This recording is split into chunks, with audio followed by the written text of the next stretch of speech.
하나님 감사합니다. 우리 청년들 이렇게 13주에 걸친 과정을 잘 달려오게 하시고 오늘 마지막 마지막 수업을 끝까지 잘 감당하게 하신 것 감사합니다.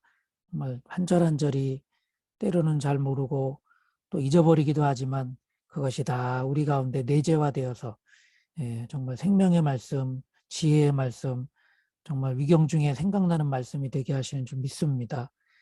주님 그렇게 기초가 든든히 다져져서 우리 하나님께 영광 돌리는 귀한 기독 청년으로 다음 세대를 감당할 하나님의 사람으로 저마다 정말 귀한 사명과 역할을 감당하도록 축복해 주옵소서.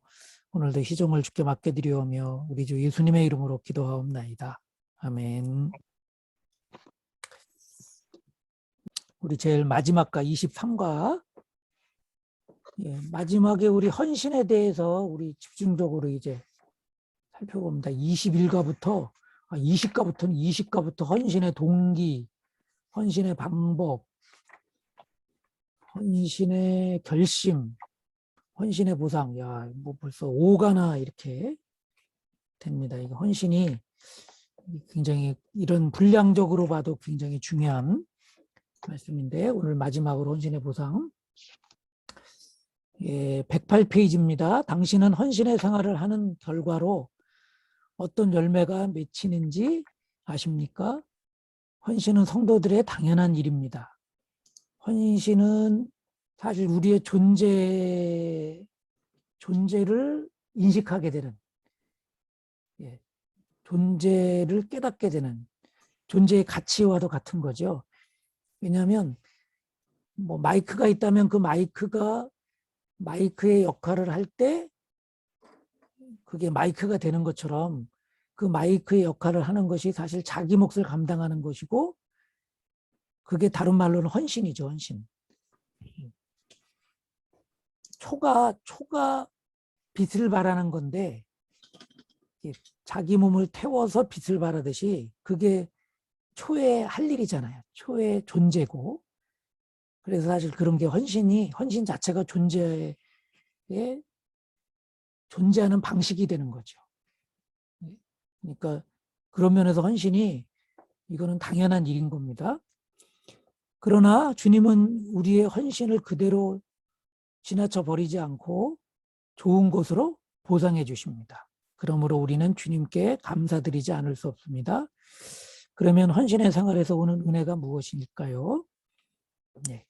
첫 번째, 이 헌신을 하면 염려에서 벗어나게 됩니다.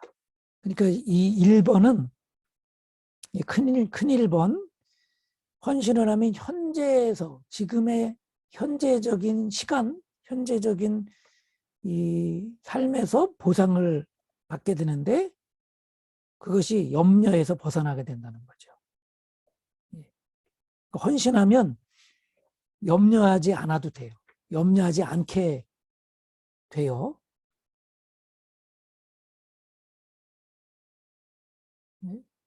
그래서 그러면 이제 헌신을 통해서 내 존재의 가치, 존재 증명이 되어지는 건데, 그래서 우리 마태복음을 보면 6장 33절, 34절.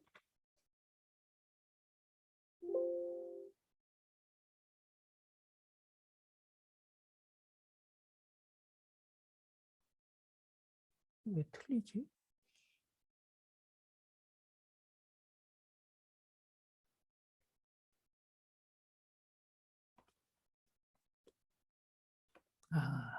이렇게 되겠다. 아이고. 주님께서 이렇게 말씀하셨죠. 그 앞에 무엇을 먹을까, 무엇을 마실까, 무엇을 입을까 걱정하지 말아라. 그렇게 말씀하시면서 하나님께서 다 우리에게 이 모든 것이 필요하고 그래서 있어야 되는 것을 아시는데 그렇다면 어떻게 해요? 먼저 하나님의 나라와 하나님의 의를 구하라. 그리하면 이 모든 것을 너희에게 더하여 주신다고 했잖아요. 이 더해 주시는 게 보상이에요, 보상. 하나님께서 다 해주셔요. 그래서 염려하지 않아도 돼요. 우리가 먼저 해야 될 것은 하나님의 나라와 의를 구하는 거예요. 그래서 우선순위가 있어요. 올바른 우선순위. 헌신한다는 것은 나의 창조 목적, 나의 존재의 그런 이유와 가치를 드러내는 건데, 그렇게 우선순위를, 내 존재해야 하는 우선순위를 그렇게 다 올바르게 갖는다면 바로 우리가 염려하는 것들, 걱정하는 것들을 다 채워주신다는 거죠. 그래서 하나님의 나라 의를 구하는 거예요. 그래서 1번, 동그라미 1번, 걱정해서 자유스럽게 위해서는 어떻게 합니까? 삶에서 올바른 우선순위를 세우는 거예요. 이게 삶의 비결이에요. 여러분, 걱정스러운 일이 있으면 내가 먼저 해야 될 일, 하나님의 나라와 그의 의를 구하는 것, 이것을 하면 우리 주님께서 다 이렇게 더해 주시는 것을 경험하게 될 거예요. 그래서 2번, 걱정에서 완전히 자유를 원한다면 무엇을 배워야 합니까? 34절 그 읽어보면 34절, 걱정하지 않는 거죠. 내일을 걱정하지 말라. 걱정 안 해도 내일 일은 내일이 맡아서 다 해. 우리가 걱정하지 않아도 내일 자체가 자기 일을 다 하는 거예요. 그러니까 대부분의 심리학자들이 연구를 해봤잖아요. 대부분의 걱정거리 95% 이상을 우리가 일어나지 않을 것을 걱정하거나 그냥 미리 땡겨서 걱정하는 거예요. 다.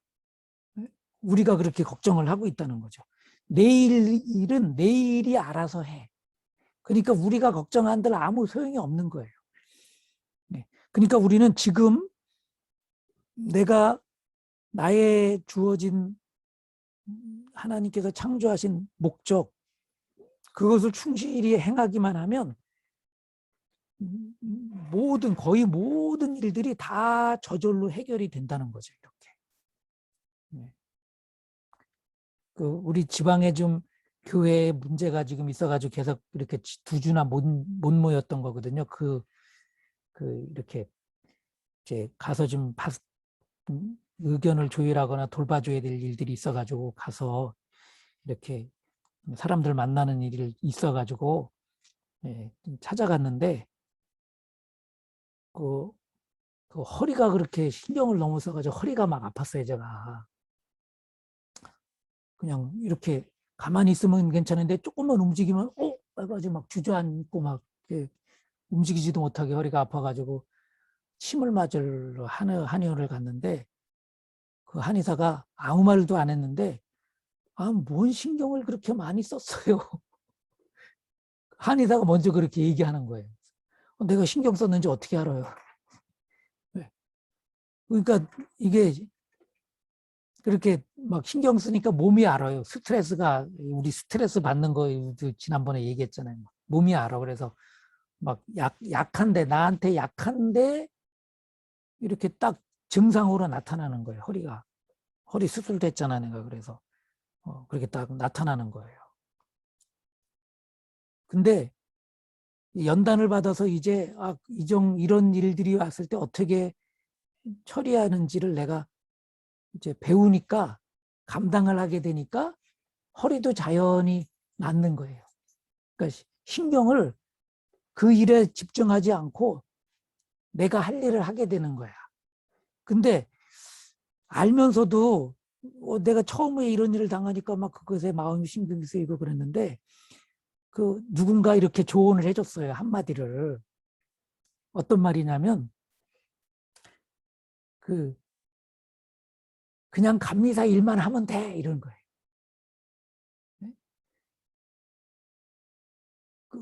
그 감리사 일만 하는 게 뭐냐면 내 할 일이 있잖아, 내 할 일.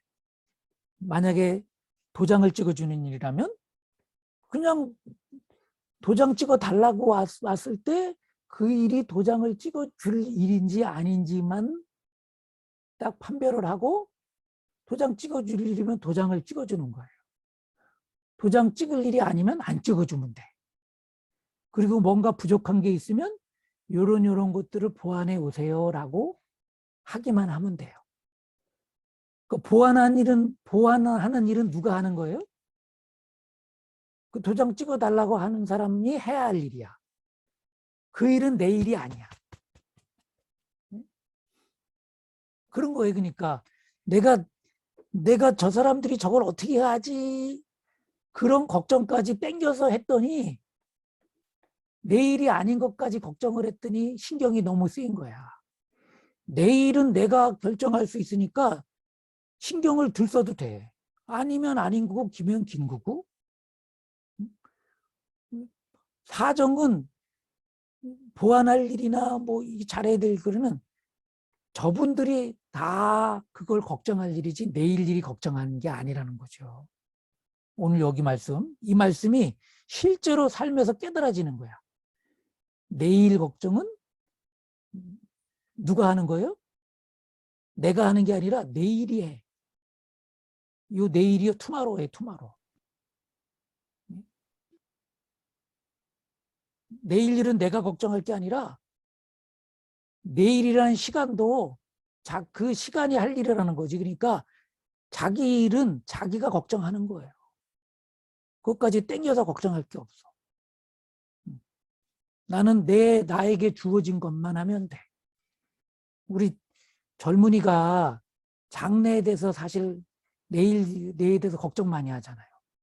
취직은 어떻게 하고, 야, 이게 집이 하나 있어야 해도 뭐, 집이 하나 있죠. 변변한 것들 있어야지 결혼을 해야 될 거 아니에요. 그래서 결혼을 걱정하잖아요. 애들 낳으면 교육은 어떻게 시키지 막 이런 것 때문에 다. 근데 사실 그 모든 것들은 내가 할 걱정이 아니라 내일이 할 걱정이야. 자녀들 뭘 먹고 살지? 사실 자녀들이 걱정할 일이야. 자기가. 그러니까 그렇게 다 내일만 충실하게 하면 근데 그 내일 이름이 뭐예요? 내가 마땅히 해야 할 일. 먼저 하나님의 나라와 하나님의 의. 존재의 목표, 목적을 내가 충실히 감당하면 나머지 것들은 하나하나 다 풀린다는 거죠, 이게. 네, 그런 말씀이에요. 그래서 염려해서 벗어나게 된다는 거죠. 걱정하지 않아도 돼요. 내가 할 일을 충실하게 감당하면 그것이 바로 헌신이죠. 그렇게 하면 현재 생활에서 염려가 없게 되는 보상을 받는다. 이것이 하나님께서 주시는 보상이라는 거죠.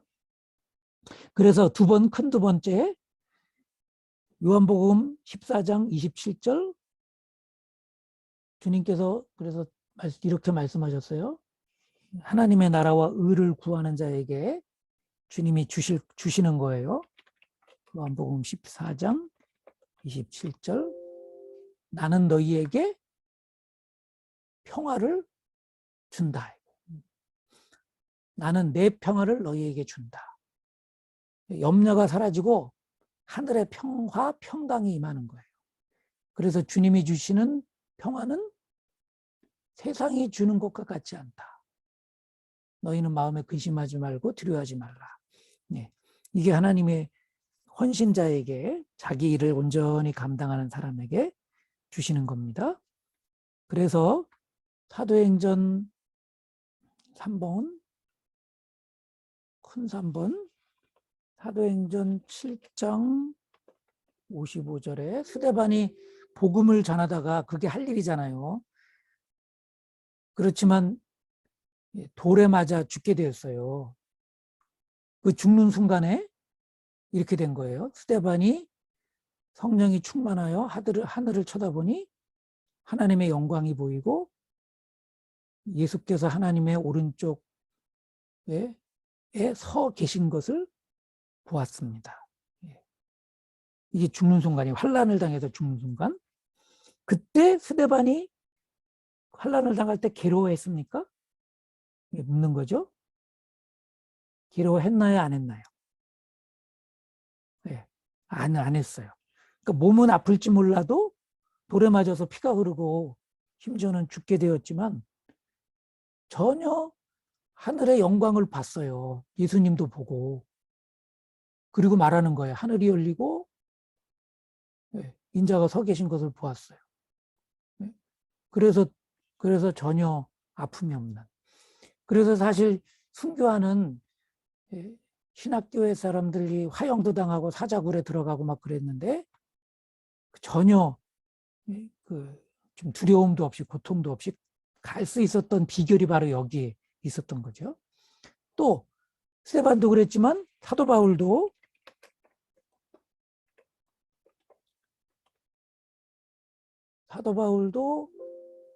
감옥에서 정말 죽지 않을 만큼 40에 하나 감한 매를 맞은 거예요. 곤장을 맞았어요.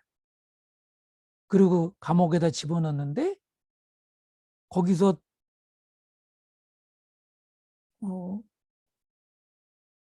어떻게 했냐면 가보면 여러분 바울과 실라가 어떻게 했어요? 한밤중이 되어서 막 맞은 것이 터져서 피가 흐르는데도 바울과 실라가 기도하면서 하나님을 찬양하는 노래를 불렀어요. 그거를 죄수들이 다 듣고 있었어.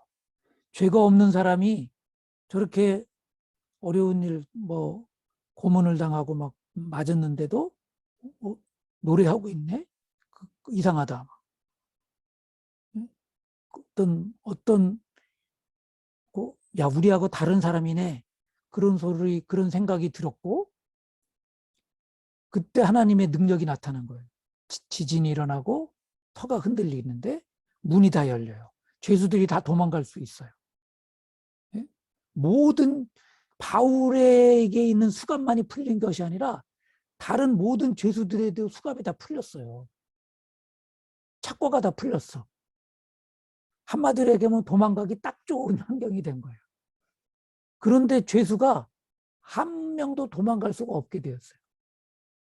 왜냐하면 이런 경외감 속에서 와, 저런 사람이 있네? 그런 생각과 함께 막 놀라운 일이 일어난 거예요. 옥문이 저절로 지진이 나면 이렇게 다 무너져야 되는데 무너지진 않고 옥문만 열리고 자기 몸에 있는 수갑만 풀려. 아니 지진이 나는데 왜 내 수갑이 풀리냐고. 착고는 춘향전에 보면 이렇게 목에 칼 같은 걸 차고 있는 거잖아요. 그게 착고거든. 그게 어떻게 풀리냐고. 지진이 나는데. 그러니까 바울의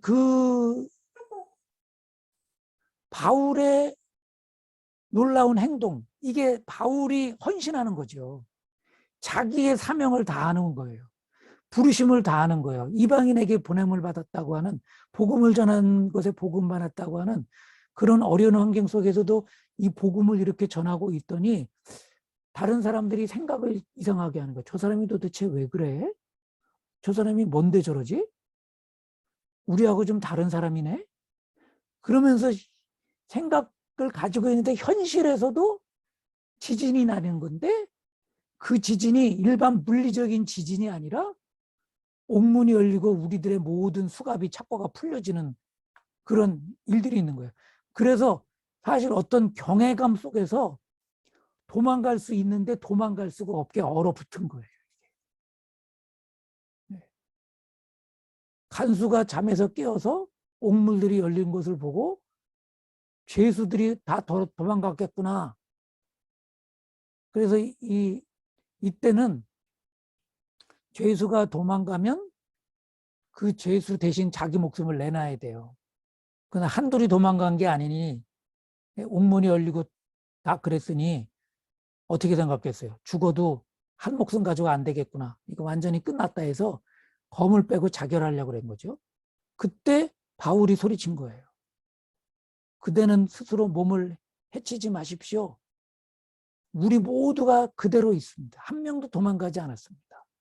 그래서 등불을 달라고 해서 봤더니 다 그대로 있는 거예요. 그래서 바울 앞에 엎드렸어요. 그리고 그 유명한 어떻게 구원을 받겠습니까? 예? 바울이 죄인이 아닌 것을 안 거죠. 이 놀라운 역사가 어떻게 일어났습니까? 어떻게 하면 구원을 받을 수 있겠습니까? 말했을 때 그 유명한 말을 바울이 한 거죠. 주 예수를 믿으십시오. 그러면 그대와 그대의 집안이 구원을 얻을 것입니다. 그래서 그 집안이 다 주께로 돌아와서 그와 온 가족이 그 자리에서 세례를 받고 하나님을 믿게 됐어요. 이 놀라운 역사. 그러니까 하나님께서 바울을 세우신 바울에게 준 사명. 아니 이것이 바울에게는 복음을 전하는 거였지만 바울은 그 복음 전하는 것이 사명인데 우리도 복음을 전하는 거예요. 그래서 우리가 군대 갈 때 형식은 군대를 징병해서 가는 거지만 그래서 우리 교회에서 뭐를 했어요. 민곤이도 갈 때, 이승준도 갈 때, 동진이도 갈 때 다 군 선교사로 파송식을 해가지고 다 그렇게 보낸 거죠. 그것이 잘 뭔지 몰랐지도 있었지만 이게 그런 의미예요. 지금 내가 선고시 예배 쳐서고 나를 만나는 사람이 복음을 전하게 될 하나님의 사람인 거죠. 왜 승준이가 금원대 제주대까지 갔어요? 형식은 공부하러 가는 거지만 그곳에서 가서 공부도 하고 장래의 그릇으로 쓰임 받는 거지만 그곳에서 하나님께서 만날 만한 사람 만나게 해주셔서 생명, 예수 생명, 예수님이 있는 자에게는 생명이 있고 예수님이 없는 자에게는 생명이 없으니 진정한 사는 것이 예수님 마음속에 모셔드리는 거잖아요. 영접하는 자, 곧 그 이름을 믿는 자들에게는 하나님의 자녀가 되는 권세를 주셨으니. 그게 바로 모든 사람이 하나님께서 나름대로의 사명, 그걸 이루도록 보내주신 거죠. 우리 이제 나영이가 내일 모레부터 이제 경찰청 본청에 이제 근무를 가요. 처음 가는 거라서 참 긴장도 되고 무슨 일을 만날지도 모르고 그런데 승리하는 비결은 오늘 나를 그곳에 보내시는 하나님의 뜻, 나를 합격시키시고 그곳에 보내주시는 그 하나님의 계획, 내가 선 것이 예배 쳐서요. 내 삶이 예배다. 하나님을 영화롭게 하는 거다. 이거 너희는 먼저 그의 나라와 그의 의를 구하라는 것은 제자들에게만, 베드로에게만, 뭐 바울에게만 준 것이 아니라 우리의 모든 이들에게 준 거예요. 그게 창세기 1장 26절부터 27, 8절이잖아요. 복을 주어 가라사대 생육하고 번성하고 땅에 충만하고 땅을 정복하고 다스려라. 이게 하나님의 통치를 우리를 통해서 나타내라 이거예요. 하나님이 이 땅의 주인됨을, 이 땅의 만왕의 왕이심을 알려줘라 이거예요. 구원받은 게 뭐예요? 제자리 잡는 거잖아요. 물고기는 물속에 있어야 되고 나무는 뿌리를 땅에 내려야 되고 태양은 자기 위치에서 지구를 중력에 의해서 붙들어도 이렇게 자정 공전을 하게 하는 게 그게 자기 위치고 자기 자리거든. 우리는 어떤 위치예요? 우리는 피조물이고 우리를 지으신 분은 하나님인 거예요. 그래서 우리를 만물의 영장 삼은 것은 지어진 모든 것을 보시니 심히 좋았더라 했던 그 하나님의 나라, 하나님의 통치와 다스리심이 있어지게 우리에게 맡겨진 거죠. 그래서 우리 이 생명의 삶의 첫과가 뭐예요? 구원이 뭐예요? 관계가 제자리 잡는 거예요. 관계. 천지 만물을 지으신 분이 내 아버지가 되는 거예요. 선악과는 그냥 왜 그거 만들어가지고 우리가 죽을 줄 몰라셨나 그런 의미가 아니라 선악과는 하나님을 하나님 되게 하는 자리를 알려주는 열매예요. 우리들은 선악과를 먹어서는 안 되는 거예요. 하나님만이 드시는 거예요. 그래서 먹지 말라고 하신 거고. 근데 선악과를 따먹는다는 건 뭐예요? 내가 하나님과 같이 된다는 거거든. 내 자리가 아니야. 우리 자리는 하나님은 창조주시고 우리는 그의 피조물이고 그 모든 만물 중에서 우리는 특별히 하나님의 형상대로 지음받아서 모든 것을 보시기에 하나님 보시기에 좋게 다 제자리 잡게 그래서 창세기 2장에서는 지키고 가꾸라고 하는 자리예요. 우리 자리가. 그런데 무분별하게 욕심스럽게 이 창조물을 마음대로 써서 지금의 기후 문제가 온 거 아니에요. 기후 문제. 북극의 비강하 녹아서 다 올라가고 있어요. 땅에 있는 모든 자원을 무분별하게 한 번뿐이 한 번밖에 없는 지구, 하나밖에 없는 지구를 수십 개 되는 것처럼 막 써요. 그래서 유엔에서는 학자들은 이렇게 지속 가능한 삶을 살아야 된다 그렇게 지금 말하잖아요. 지속 가능한 것은 나에게 이 하나님께서 창조 질서 이게 순환되게 하셨던 것 그것만 취해야 되는데 욕심껏 더 많이 취하면 지속할 수 없는 거야. 지구 자체가 한계가 드러나는 거예요. 그래서 이게 바로 창조 질서고 하나님의 자기 자리를 다 지키라고 말씀하신 건데 더 가지려고 염려하는 거예요, 사실은. 집 문제도 사실은 보면 우리나라에 지금에 있는 집만도 다 한 사람이 한 가정씩 살만한데 다 돌아갈 수 있어. 그런데 한 사람이 너무 많이 가지고 있어서 다른 사람이 영끌을 해서라도 집을 사야 된다고 하는 거잖아요. 이게. 하나님의 나라를 우리가 구하면 하나님의 그런 놀라운 역사가 나타나서 믿지 않는 사람들이 경외감을 하나님을 만날 수 있는 길이 생겨지는 거예요. 그래서 구원받는 거예요. 이 사실을 가지고 학교를 가고 이 사실을 가지고 직장을 다니고 이 사실을 알고 사람들을 만날 때 바로 거기에 하나님의 나라가 나를 통해서 임하게 되는 거죠. 그게 바로 현실에서의 보상이에요. 하나님의 나라는 여기 있다 저기 있다고도 못하려니 우리 안에 있는다. 현실에서 염려가 없는 근심 걱정이 없는 하나님 나라를 맛보게 하세요. 그래서 1번 염려에서 벗어나는 거예요. 큰 두 번째, 하나님은 결과가 아닌 충성에 따라 보상합니다. 그러면 우리가 어떻게 헌신을 합니까? 우리 주님께서 달란트 비유로 말씀해 주세요. 마태복음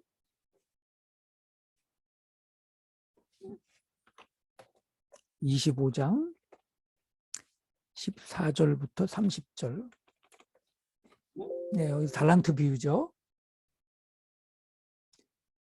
자, 여행을 떠나면서 어떤 사람이 여행을 떠나면서 자기 종들을 불러서 그 주인의 재산을 맡겼어요. 근데 각 사람에게 능력을 따라서 맡겼어요. 한 사람에게는 5달란트, 한 사람에게는 2달란트, 또 한 사람에게는 1달란트. 사실 차등인 거죠, 차등. 차별인데 능력을 따라서 주셨으니 이건 하나님께서 어떤 사람이 임금이라고 하면 하나님이에요. 하나님으로 볼 수 있어요. 그러니까 하나님께서 능력을 따라서 구분하신 거예요. 차별이 아니라 구분. 근데 5달란트 받은 사람은 가서 그것을 장사해서 5달란트를 남겼어요. 2달란트는 2달란트 남겼어요. 비례해서 남긴 거야, 비례해서. 근데 한 사람은 1달란트 받은 사람은 비례해서 남기지 않고 그냥 묻어뒀어요. 주인이 와가지고 나중에 다시 어떻게 됐냐 물었을 때 5달란트를 벌었다고 하고 2달란트 벌었어요. 다 아시는 얘기죠. 예. 여기 다 답 안 달아도 되겠죠? 근데 칭찬의 차이를 한번 보자는 거예요.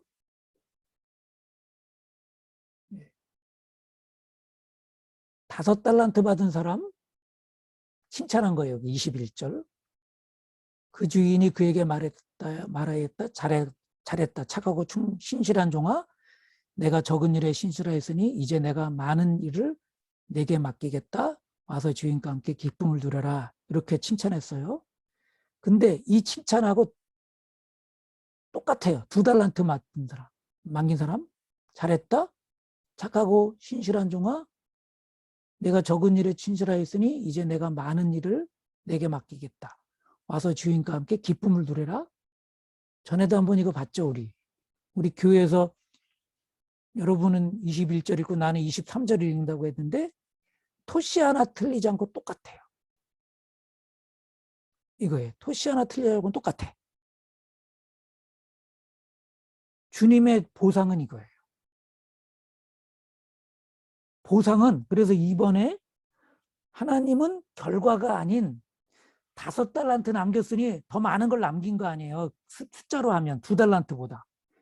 그럼 결과로 이렇게 상을 줘야 되는데 보상을 해야 되는데 그게 아니라 똑같은 보상을 한다는 거예요. 그 뭐에 따라서? 결과가 아닌 충성에 따라서 보상을 하는 거죠. 그래서 아주 큰 이번에 두 번째 2번 하나님께서 상급을 주실 때 결과에 의지하지 아니하고 얼마나 충성했느냐를 보십니다.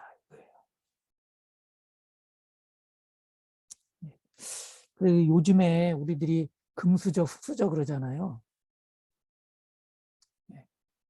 그러니까 금수저는 하나님이 어느 정도 받아야 하나님 앞에 그렇게 그 받은 거를 돌려드려야 돼요. 나중에 금수저만큼 돌려줘야 돼요. 그럼 흑수저만큼 돌려줘도 돼. 우리 주님께서 더 원하지 않으세요. 우리 주님 뭘 보셨냐면 결과를 보지 않고 충성을 보는 거예요.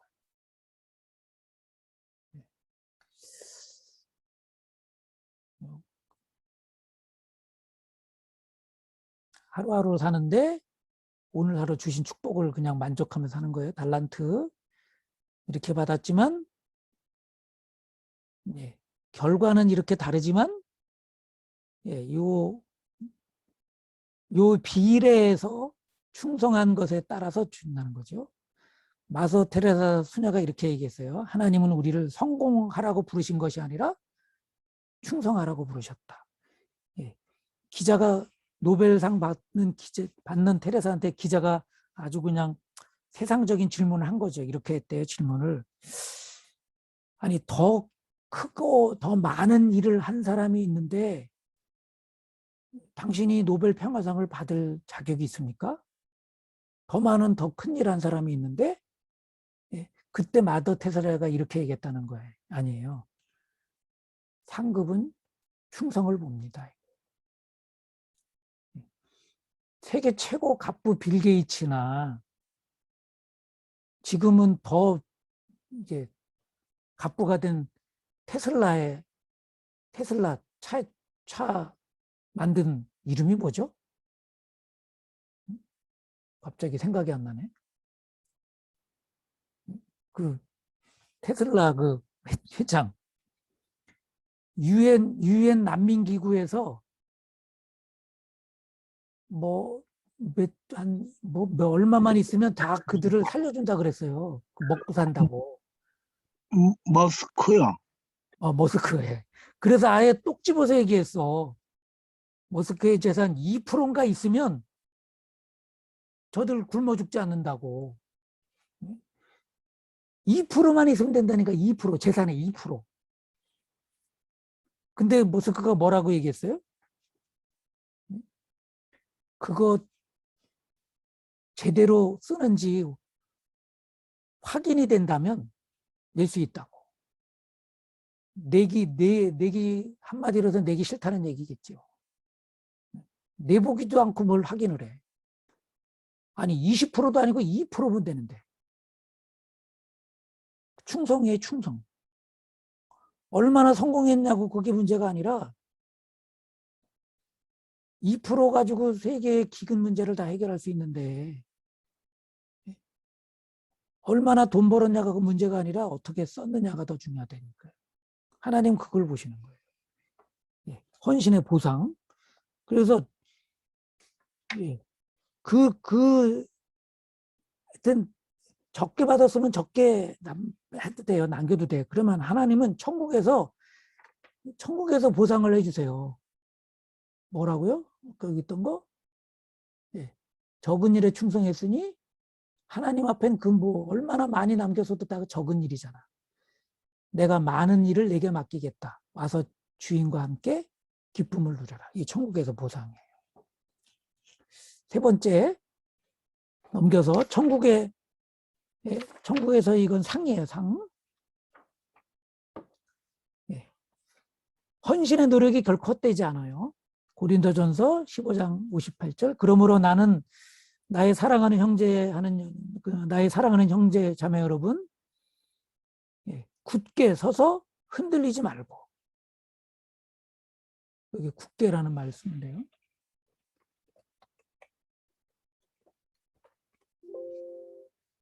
굳게 서서 흔들리지 말고. 왜 굳태어 이렇게 말했을까요? 굳게 서서 흔들리지 말라고 왜 하셨을까? 세상에서 살다 보면 흔들릴 일이 너무 많은 거야. 왜냐하면 세상은 결과를 다 보면서 그것에 대한 대가를 지불하거든. 근데 하나님 나라의 가치, 성경적인 가치, 세상 가치와는 전혀 다른 하나님 나라의 그 가치는 전혀 다른 거거든요. 하나님 나라는 결과를 보지 않고 마음의 중심도 보시지만 그 충성을 보신 거예요. 충성. 그래서 그렇게 충성을 보시니까 세상에서는 안 보니까 세상에서 우리가 결국은 살잖아. 그러니까 흔들릴 일이 너무나 많으니까 흔들리지 말라고 지금 바울 사도를 통해서 하나님이 권면해 주시는 거예요. 형제 여러분, 굳게 서서 흔들리지 마십시오. 세상에 살면서 흔들릴 일이 얼마나 많아요. 학교에서나 직장에서나. 바보 소리 듣는 거지. 근데 그렇게 바보 소리를 들어도 흔들리지 마십시오. 오히려 흔들리지 않고 어떻게 해요? 주님의 일. 이게 뭐예요? 하나님의 나라와의 이 의를 구하는 거. 그것에 더욱더 힘을 많이 쓰는 거예요. 더욱더 많이 하는 거예요. 그러면 어떻게 돼요? 아시는 대로 여러분의 수고가 주님 안에서 헛되지 않아요. 우리 주님께서 상급을 다 주세요. 열매는 이 세상에서 맺어지지만 상급은 마지막 때 하나님께서 주시는 거예요. 헌신에는 무엇이 따릅니까? 상급이 따라요. 2번, 하나님의 사역자는 그래서 천국의 상급을 바라보면서 일해야 되는 거예요. 여러분, 우리는 이 세상의 상급이 아니라 하나님의 상급을 받는 거예요. 그것이 영원해요. 천국은, 이 세상은 다 없어질 것이에요. 물론 이 세상에서도 중요하지만 길어야 영원한 그 시간에 비해서는 짧은 거죠. 세상 사람들이 정말 진짜 원하는 것은요, 영원한 거 아니겠어요? 영원하려니까 막 그냥 병원도 가고, 뭐 진시 황제는 불로초를 구해서 막 먹으려고 하고. 요한계시록 2장 26절.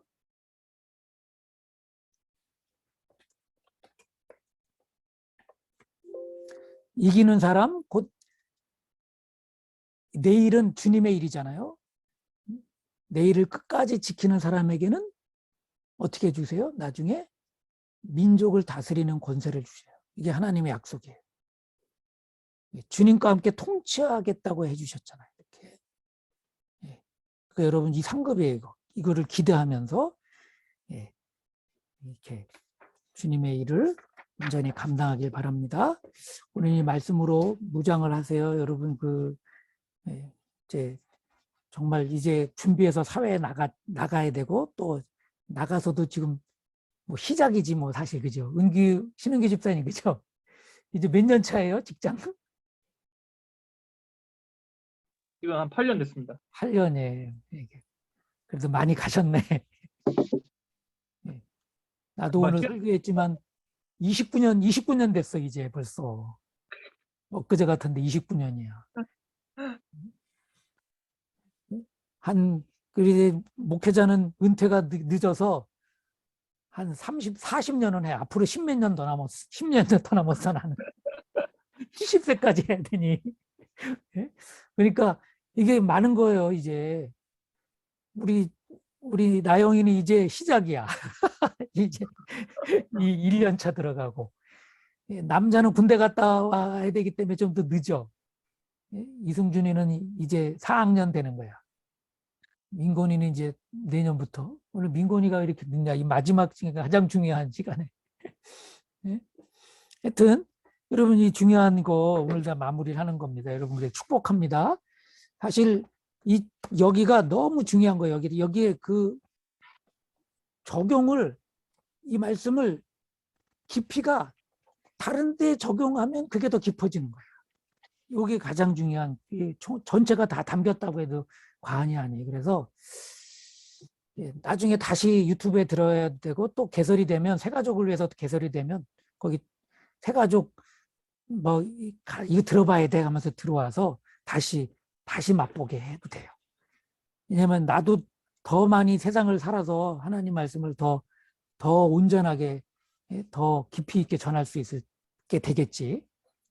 이렇게 하여튼 다 그렇게 이렇게 만나기를 원합니다. 네. 수고 많으셨고요. 우리 그 카톡에 띄워준 거 생명의 삶 수료 고사 문제라고 딱 나와 있는 거 다 풀어보셨어요?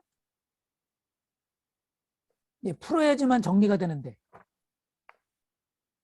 유비자매 풀어봤어요? 이제 다 마이크 키시고. 네. 아이 그래 잘하셨어요. 우리 승준이도 풀어봤어요? 네. 하겠습니다. 네, 9구 이상. 한번 그러면 같이 한번 해봅시다. 예. 우리 첫 페이지에 1번, 큰 1번에 1번. 신약 성경에 나오는 죄의 세 가지 정의. 예. 이게 뭔가요? 누가 해볼까요? 무법. 무법? 예, 또 세 가지잖아. 첫 번째 무법. 선한 일을 하지 않음. 예. 선인 줄 알면서도 행치 않는 거. 예, 또 하나. 믿음에 근거하지 않는 행동. 믿음에 근거하지 않는 거. 예, 이 세 가지. 근데 이게 한마디로 말하면 하나님이 주인이 아니라 내가 주인이 된다는 거잖아요. 무법이 법이 없다는 게 아니라 누가 법을 만드는 거예요? 하나님이 입법자고 하나님이 그 법대로 심판하시는 건데 내가 법이야. 그래서 황해의 무법자라는 영화에서는 그 총잡이가 깡패 같은 그 총잡이가 내가 법이기 때문에 다른 건 다 법이 없는 거나 똑같다 그랬어요. 그러니까 이 세 가지를 다 한꺼번에 묶으면 한마디로 얘기하면 하나님이 주인이 아니고 누가 주인이에요? 내가 주인인 거예요.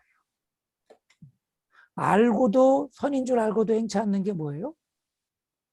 내가 장사를 하러 가면 내가 뭐든지 다 할 수 있다는 거예요. 내일 일은 안 모른다고 하면서 내일 일을 내가 다 좌지우지할 줄 아는 거야 이게. 믿음에서 우러나오지 않는 게 뭐예요? 이것도 결국은 내가 주인이 된 거죠. 그래서 염려하는 거야. 염려하는 것도 내가 무엇인가 할 수 있다고 생각했었는데 내가 할 수 없네? 그래서 염려가 되는 거야. 그게 바로 믿음이 없는 거예요. 내가 주인 되는 거예요. 한마디 말해서. 그래서 죄의 정의는 사기도 죄고 살인도 죄고 강간도 죄고 다 죄지만 왜 그런 죄가 나타나요? 그런 거 우리들이 알고 있는 흔한 죄들은 죄의 결과물들의 모습인 거고 진짜 죄의 근원은 하나님이 주인이 아닌 내가 주인이 됐다는 거죠. 하나님의 떠난 거. 그게 바로 죄예요. 그래, 죄의 정의는 세 가지인데 하나로 묶은다면 내가 주인 되었다는 거죠. 네. 그러면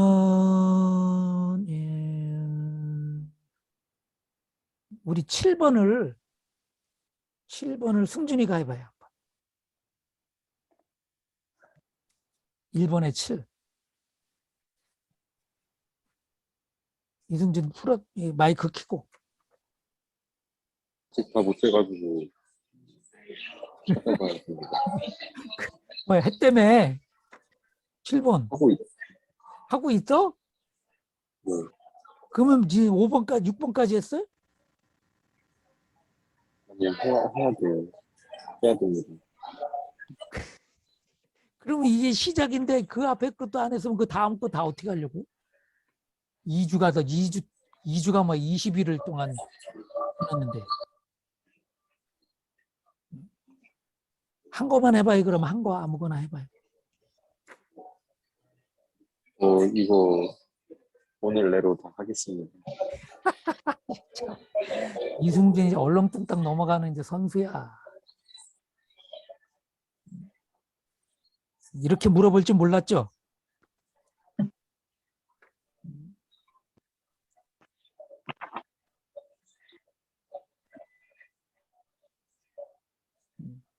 헌신을 해야 돼요. 자기 일에 자기 맡겨진 일에 최선을 다해야지.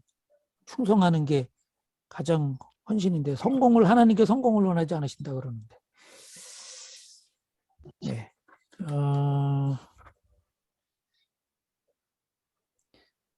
우리 자신 믿는 사람은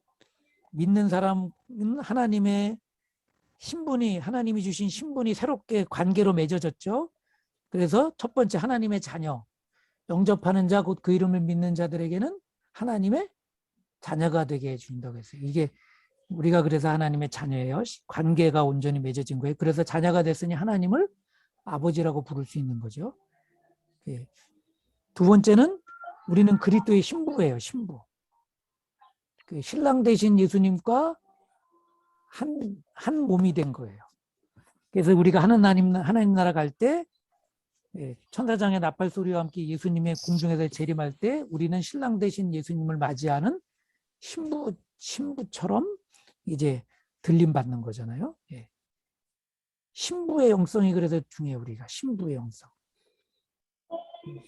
그래서 정결한 세마포를 입는 거예요. 이렇게. 또 우리의 관계는 성령님이 우리 가운데서 들어와 사시니 하나님이 거하실 처소가 되는 거예요. 그래서 우리가 성령의 전이 돼요. 너희 안에 하나님의 성령이 거하시는 것을 알지 못하느냐고 그랬어요. 그래서 우리가 교회가 되는 거예요. 교회. 하나님의 몸된 성전, 하나님의 몸인 교회가 되는 거예요. 그래서 전에는 건물의 교회만 우리가 눈으로 봤다면 진짜 더 중요한 것은 우리가 성전이 된 거예요. 우리 자체가 교회예요. 그래서 베드로에게 주님께서 말씀했잖아요. 네, 베드로 너는 이제부터 베드로라 내 반석 위에 내 교회를 세우리니 그랬어요. 그러니까 우리가 주님의 교회가 된다. 네. 교회의 사명이 그래서 우리에게 각자가 다 있는 거예요. 그래서 교회는 서로 건물마다 연결이 되어서 지어져서 성전이 되어가 그랬어요. 그래서 혼자는 부족하지만 서로 연결이 되어서 견고한 더욱더 튼튼하고 든든한 하나님의 성전이 되는 겁니다. 성령의 전. 이게 이 하나하나가 다 깊이 들어가 보면 귀한 가르침이 있어요. 우리 신은기 집사님 감리할 때, 감독할 때 철근을 세워서 기둥을 세우면 거기에 볼을 연결을 하잖아요. 그 연결이 돼야지만 건물이 무너지잖아. 그렇죠? 그 안에 가구도 들어가고 막 그래. 우리 여기 지금 목양실에 보면 사방이 다 책이야. 이 책 무게가 굉장히 무겁거든요. 근데 이 무게를 버팅길 수 있는 건 뭐예요? 연결이 되어 있는 거예요. 연결이 이렇게.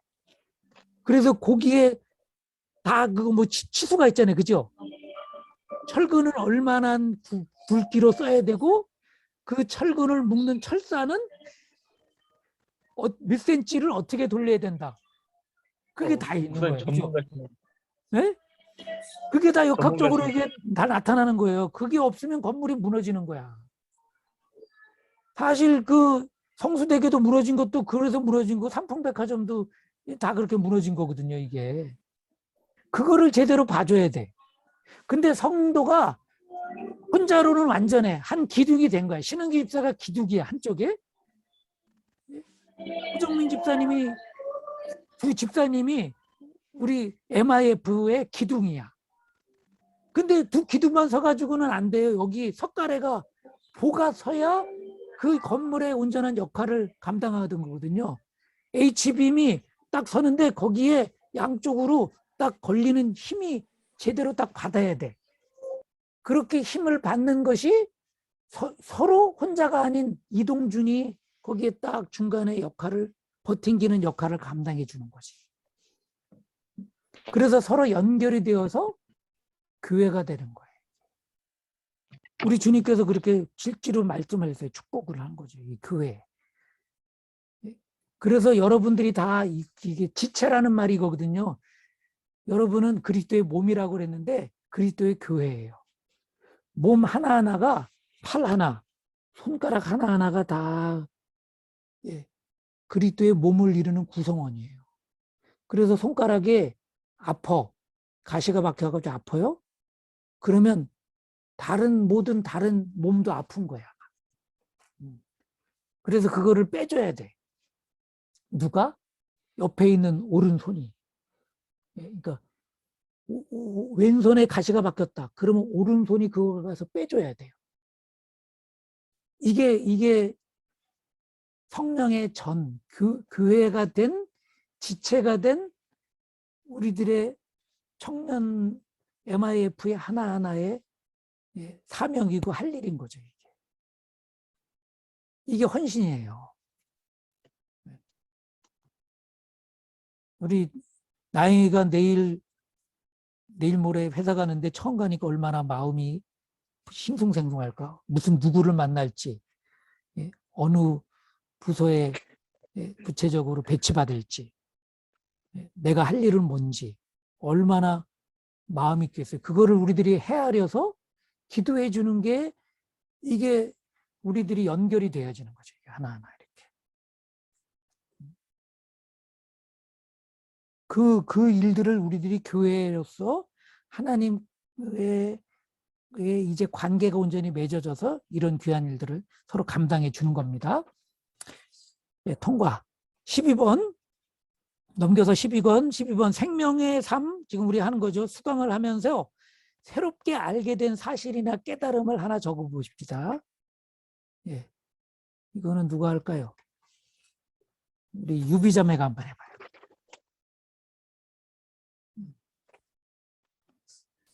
숙제했으면 그냥 쓴 대로 읽어도 돼요. 몇 번이죠? 2페이지 12번. 2페이지에 12번, 1번에, 큰 1번에 12번. 생명의 삶. 수강하면서 새롭게 알게 된 사실이나 깨달음 하나. 교회에 대해서 알게 되고, 성경에 대해서 몰랐던 거 알게 되고, 조금 거기다가 살을 붙이면 교회 성경 뭐 어떤 부분을 더 알게 됐어요. 둘 중에 하나, 교회에 대해서나 성경에 대해서. 교회가 어떤 건지, 어떻게 교회가 돌아가는지, 그런 데서 조금 알게 된 것 같아요. 그래요. 예. 잘하셨어요. 그래서 우리가 이제 수료하는 마당에, 이 마당에서 저 마당으로 옮겨가는 이 마당에 수료를 하기 위해서 여러분 다 그래서 이 12번을 좀 더 좀 체계적으로 이제 이거를 써야 되는데, 그래서 간증물을 다 쓰셔야 돼. 그래야 수료가 되겠습니다. 여러분 그래서 나눠두는 거기 맨 끝에 보면 맨 끝에 생명의 삶 수료 소감이라고 있죠. 네. 그래서 우리가 좀 중간에 이제 너무 오랜 텀도 있었지만 한번 다 이렇게 한번 되돌아봐요. 야, 어떤 부분을 이렇게 말씀을 나눴을 때 좋았던지 또 감사한 건지 힘들지만 여기까지 왔었는데 그 힘들었던 것, 기억에 남는 것, 또 새로운 결심 이런 것들을 수료 소감을 여러분 다 적으셔야 돼. 적으셔서 카톡으로 첨부를 해줘요.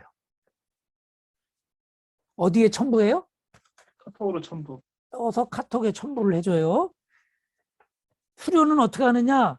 우리 여기 결석도 하지 않고 다 수료하셨지만 이 소감문, 간증문을 쓰신 분만 수료를 할 거예요. 그래서 이제 주일날 수료식도 간단하게 할 텐데, 예.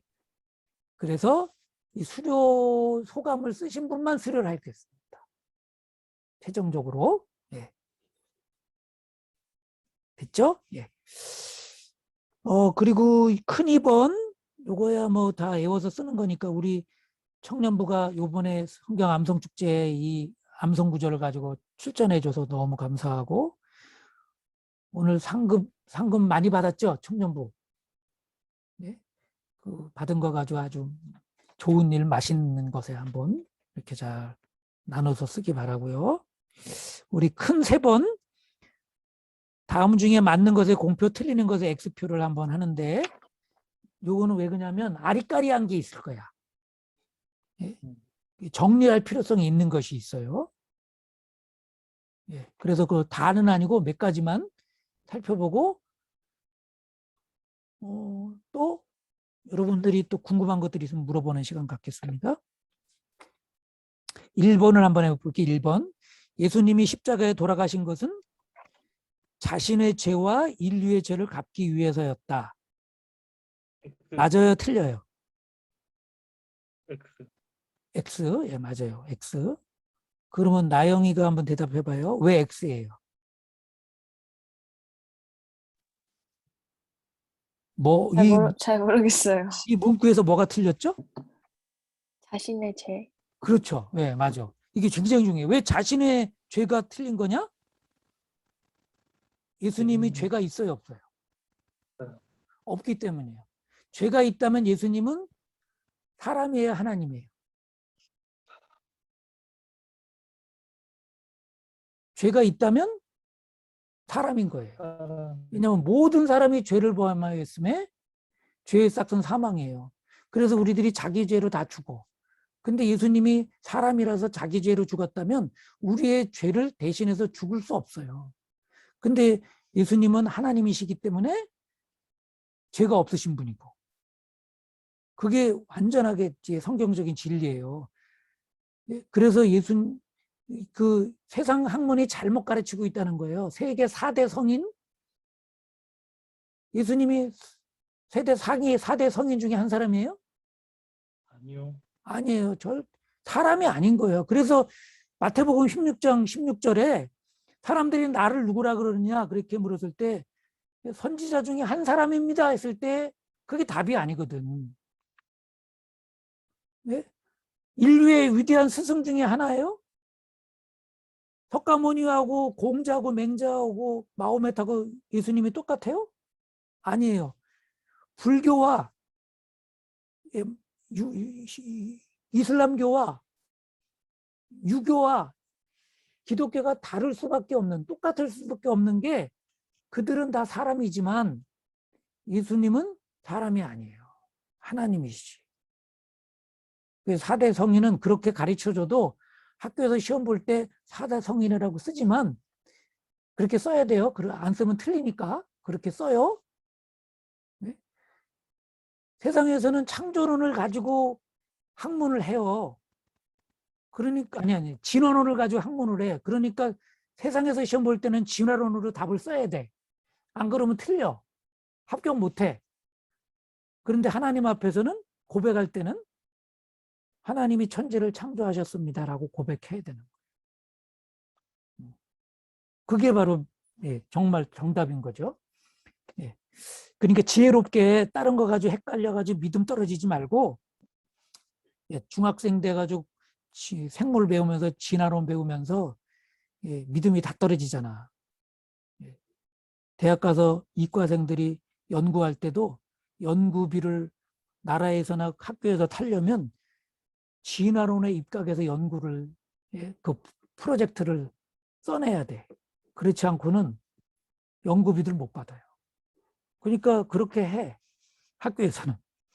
박사학위 받을 때 그렇게 해요. 그런데 믿음은 달라요. 믿음은 예수님은 하나님의 아들이시다. 고백해요. 그죠? 그러면 4번을 해볼까요? 4번. 우리 호정민 집사님 한번 해보세요. 4번.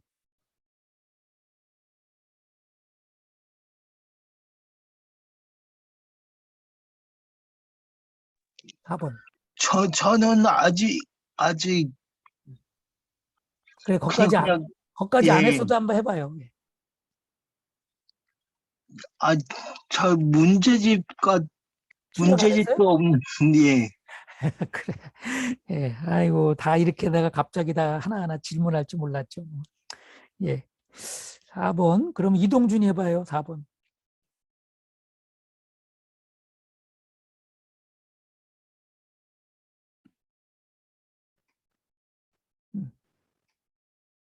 X입니다. 읽어보고. 하나님의 자녀가 되는 특권은 세례받고 하나님의 뜻대로 살려는 노력을 통해서 이루어진다. X. 뭐 때문에 X예요? 노력으로 되는 게 아니라 맞아요. 믿음 말미암아. 노력을 통해서 하는 것은 성경적인 진리가 아니죠. 그러면 하나님의 자녀된 특권은 뭐로 되는 거죠? 노력이 아니라 선물입니다. 그 하나님의 주신 은혜를 믿음으로 받았을 때. 그래서 에베소서 2장 8, 9절에 보면 하나님의 은혜를 믿음으로 받아들였을 때 된다고 했죠. 볼까요? 에베소서 2장 8절. 믿음을 통하여 은혜로 구원을 받는 거예요. 이것은 우리에게서 난 것이 아니고 하나님의 선물이에요. 행위에서 난 것이 아니에요. 이게 행위가 노력이잖아. 이게 중요해요. 믿음을 통해서 은혜로 구원받는 거예요. 그래서 종교개혁이 카톨릭에서는 행위구원까지 나간 적이 있잖아요. 이렇게. 심지어는 베드로 성당을 지으면서 면죄부를 팔았잖아요. 죄가 면해지는 것이 베드로 성당을 짓기 위한 헌금을 해서 그 헌금함에 돈 떨어지는 딸랑 헌금에서 돈 떨어지는 소리를 듣고 천국에 가까이 간다 이렇게 가르쳤어요. 그것을 보고 마틴 루터나 종교개혁자들이 뭐라고 했어요? 솔라 피데. 오직 믿음으로. 믿음으로. 이거예요, 믿음. 하나님께서 은혜로 구원의 길을 열어주셨어요. 아들을 예수님을 십자가에서 우리의 모든 죄를 용서해 주시는 구원의 길을 열어주셨어요. 내가 곧 길이요 진리요 생명이니 나로 말미암지 않고는 아버지께로 올 자가 없다. 이렇게. 그래서 주님께서 십자가에서 다 이루셨다고 구원의 길을 다 완성하셨잖아요. 그것을 믿음을 통해서 구원을 받는 거예요. 내 노력이나 행위가 아니라. 그런데 세상의 종교들은 뭐예요? 행위 구원이거든. 착한 일을 해야 돼. 불교는 보시를 해야 돼. 힌두교는 요가, 고행을 해야 돼. 그래야 108번뇌에서 벗어나요. 그런 거예요, 이게 다.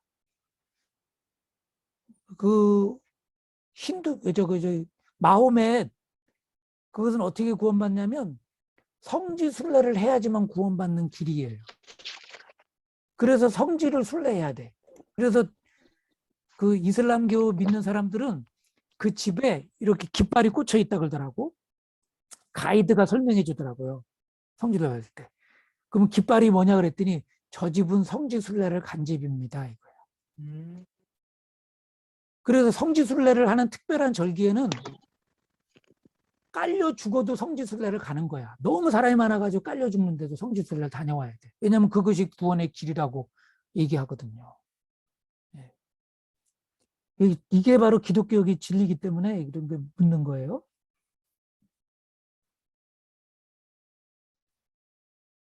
11번.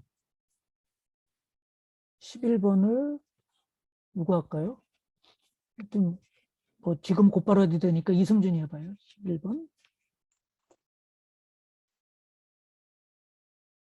11번.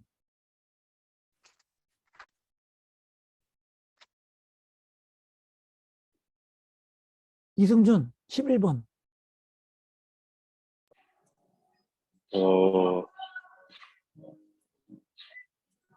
5입니다. 5? 읽어서 지금 다 출력도 안 된 분이 있어가지고 읽어봐야 돼. 뭐가 온지. 인간이 쓴 것이 아니라 하나님이 직접 쓰신 것이다. 성경은 인간이 쓴 것이 아니라 하나님이 직접 쓰신 것입니다. 하나님이 직접 쓰신 것이다. 5라고? 5?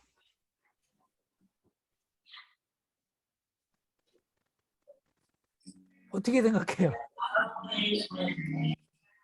예? 아, 잠깐 렉 걸렸어요. 둘 중에 하나인데.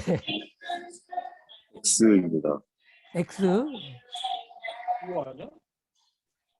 아니 사람이 썼지. 무슨 사람이 썼죠. 이거 아니야? 아니 그 사도행전을 누가 썼어?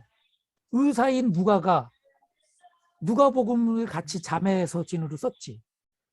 에베소도 누가 썼어요? 사도 바울이 썼지. 로마서도 사도 바울이 쓰고.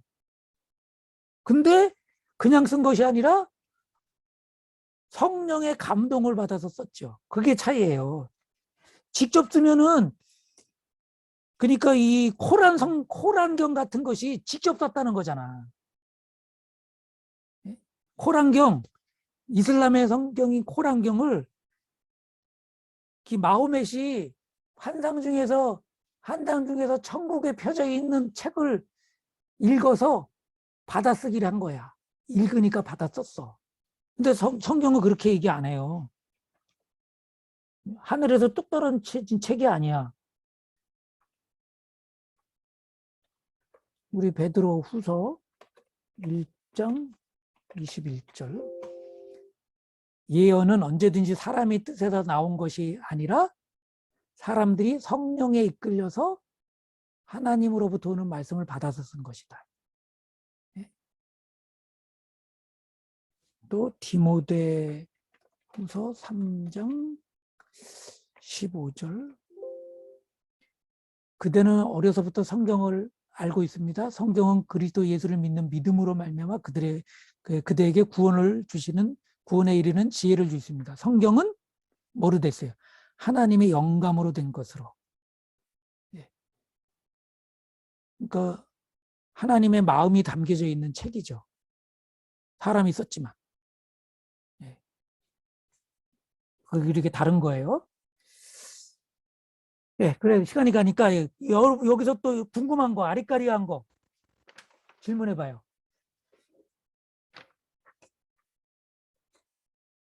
음.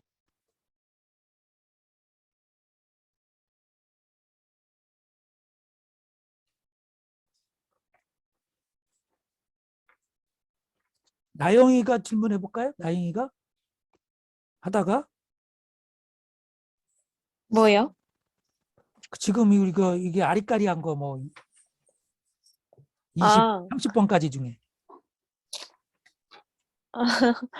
아, 했는데 뭐 이거 잘 모르겠다. 설명이 좀 필요하다.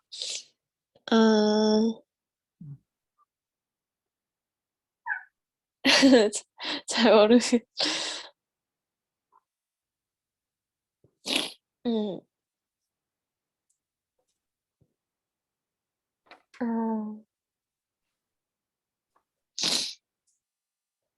14번 해봐요. 그럼 14번.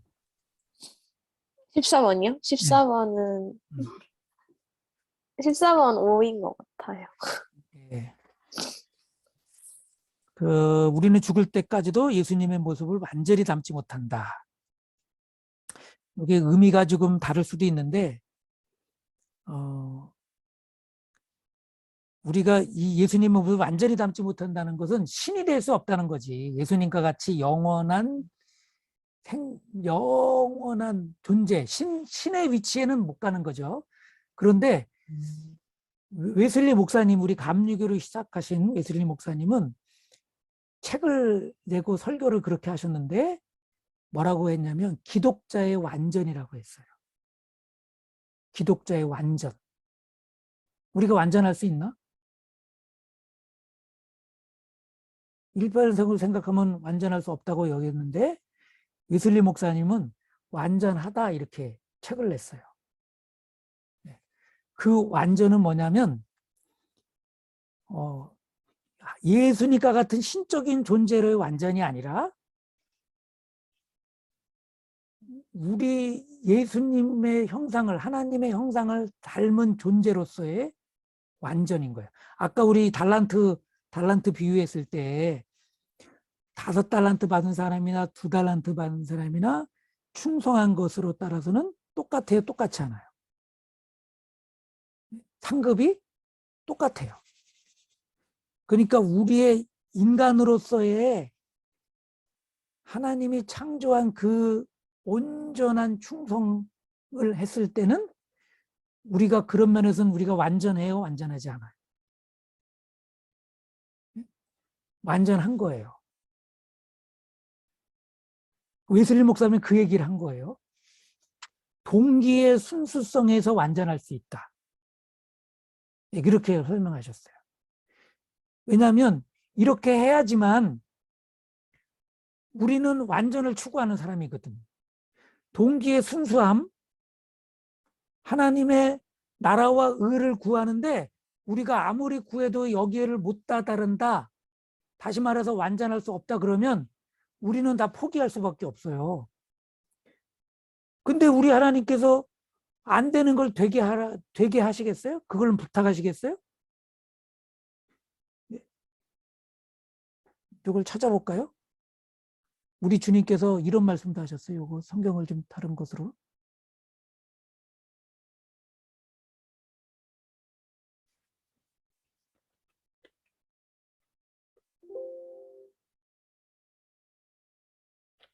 봐봐요. 여기도 있죠. 완전이란 말을 성경에 수없이 했어요. 너는 내 하나님 여호와 앞에서 어떻게 해요? 완전하래 여기. 이거 너무 작아서 잘 안 보이나? 네.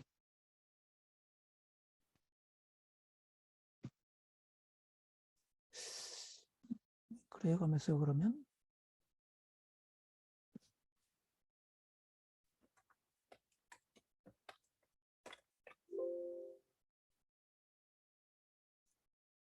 이거 봐요. 지금 하나님께서 아브라함에게 나타나셨어요. 믿음의 조상이라고 하는 아브라함에게 주님께서 그에게 나타나셔서 말씀하셨다. 나는 전능한 하나님이다. 나에게 순종하며 흠없이 살아라. 이게 세 번역이니까 이렇게 돼 있는데 개역개정판으로 볼까요? 나는 전능한 하나님이 너는 내 앞에서 행하여 어떻게 해요? 완전하라. 성경은요, 이거 원어를 보면요, 영어로 보면 퍼펙트예요, 이게.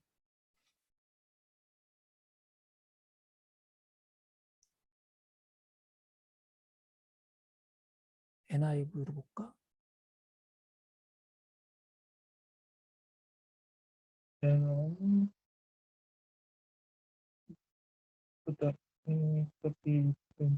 이게 흠이 없는 거죠, 이게. 흠이 없는 거.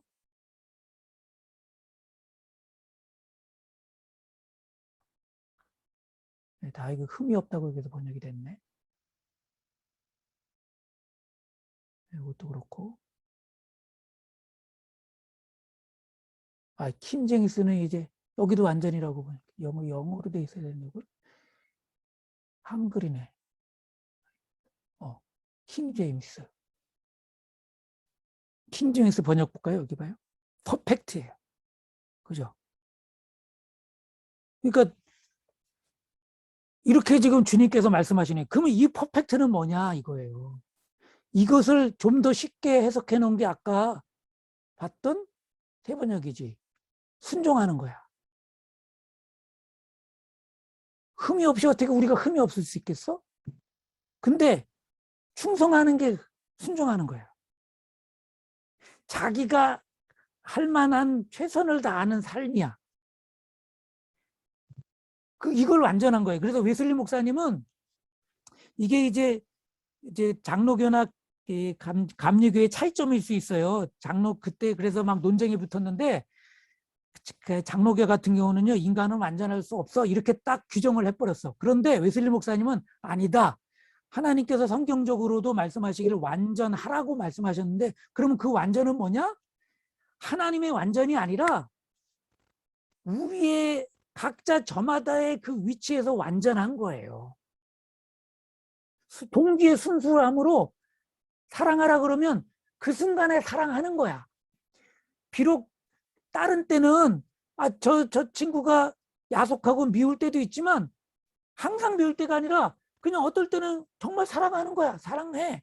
그러면 그것으로 그건 완전한 거거든요. 그래서 그런 완전함을 우리가 점점 계속 추구해 나가는 거예요.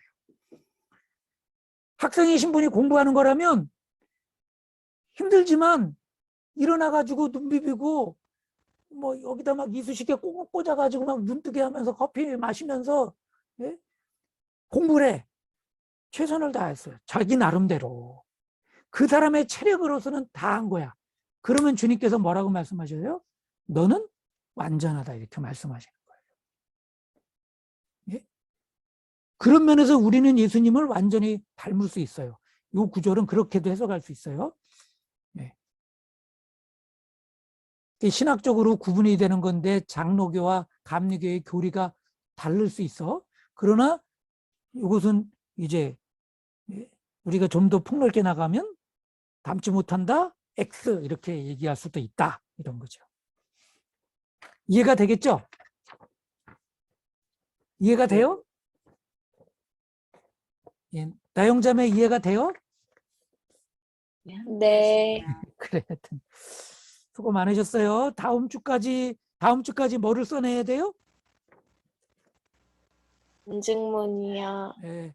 그리고 요거는 내가 오늘 카톡에 답지를 올려줄 거예요. 그러면 여러분, 예, 아직 못 풀으신 분은 풀어보고 답을 맞춰보고, 예? 여러분 충성되는 걸, 순전한 것을 우리 하나님이 말씀하고 계세요. 그러니까 그렇게, 예, 충성되게 그렇게 살길 바랍니다. 우리 한번 기도하겠습니다. 하나님, 이제까지 이렇게 잘 마치게 하신 것 감사합니다. 예, 마지막 정리를 잘해서 하나님 앞에 온전하게, 우리 주님께서 내 앞에서 완전하라고 하신 그 말씀처럼, 예, 주님을 닮은, 예, 우리 인간으로서의 닮은 그 온전한 모습을 갖추는, 완전한 모습을 갖추는 우리들 되게 하셔서 상급받게 하시고 잘했다 칭찬받게 하여 주옵소서. 예, 감사드리오며 우리 주 예수님의 이름으로 축복하며 기도하옵나이다. 아멘. 수고 많으셨습니다. 수고하셨습니다. 감사합니다. 네.